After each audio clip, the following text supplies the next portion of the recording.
I'm Frances Largeman-Roth. I'm a registered dietitian nutritionist and also a cookbook author. And today I'm making some delicious veggie dishes from Common Thread's Cooking for Life handbook. I'm making a beet and pear salad as well as a quinoa and carrot salad. So the handbook actually it's awesome. It's an 8-week guide to making budget-friendly recipes to get kids excited about cooking in the kitchen, and you can download it for free at commonthreads.org. So I'm really excited. Let's get started with the beet and pear salad.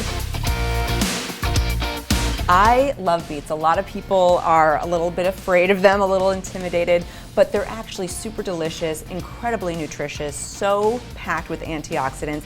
And if they come with the greens on, you can use those too, as long as they're fresh and not wilted. Just rinse them really well. You can saute them, or you can add them. You can just cut them up finely and add them into a salad or a grain dish. So I've already peeled 2 beets and grated them just on a box grater here. So make sure that you have an apron on when you grate them because they really will stain your clothes.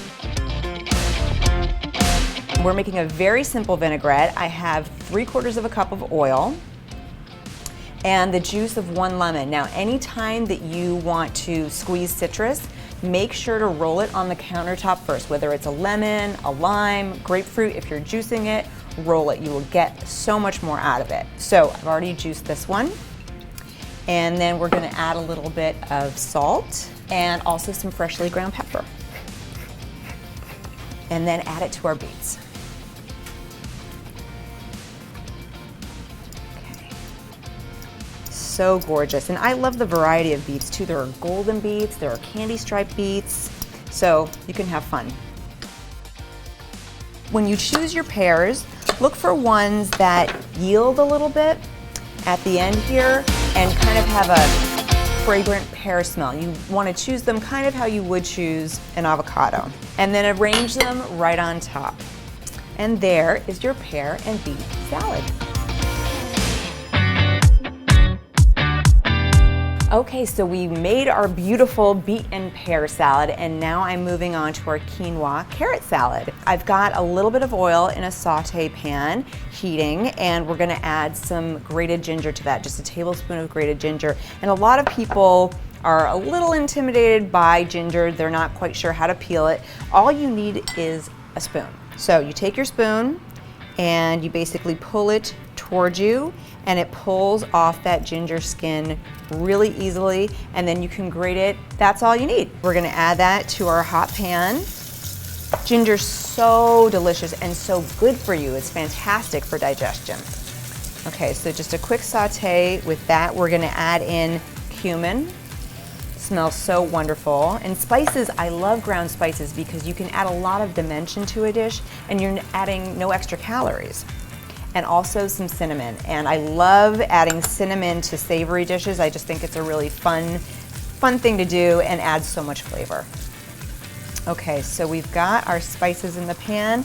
We're also adding in a cup of vegetable broth. And I like to use low sodium, but use whatever you have on hand.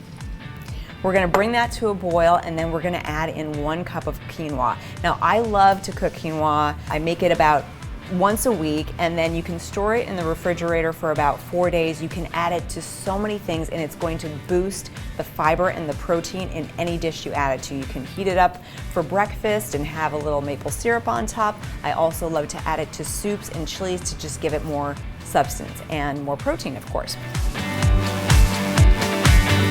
I'm gonna make our simple vinaigrette. In the bowl, we have 1 lemon juiced, and 2 tablespoons of olive oil, adding a little bit of salt. You can always season at the end as well after you taste it, and some freshly ground pepper. Okay, so I'm gonna give that a whisk. And then I already have some of that quinoa cooked here, and it goes from about 1 cup dry to 2 cups cooked. You can see how nice and fluffy that is. Once you've cooked your quinoa, you want to fluff it and make sure that it's nice and gorgeous like that. Okay, so quinoa in. We're also adding in 1 cup of peas. You can just take a frozen bag of peas, microwave them. It's super easy. These are also adding a bunch of plant-based protein as well as color.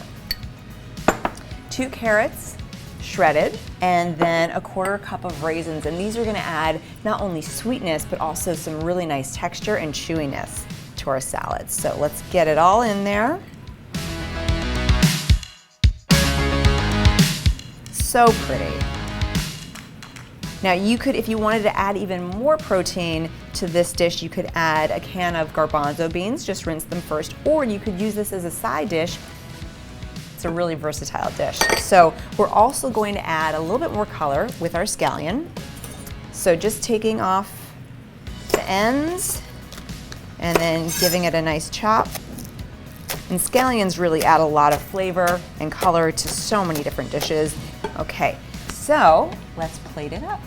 We have our finished quinoa and carrot salad here, and it's beautiful, just as it is. But if you wanted to add a little bit more crunch and some added protein, I would add some sliced almonds or some chopped up walnuts. That is beautiful.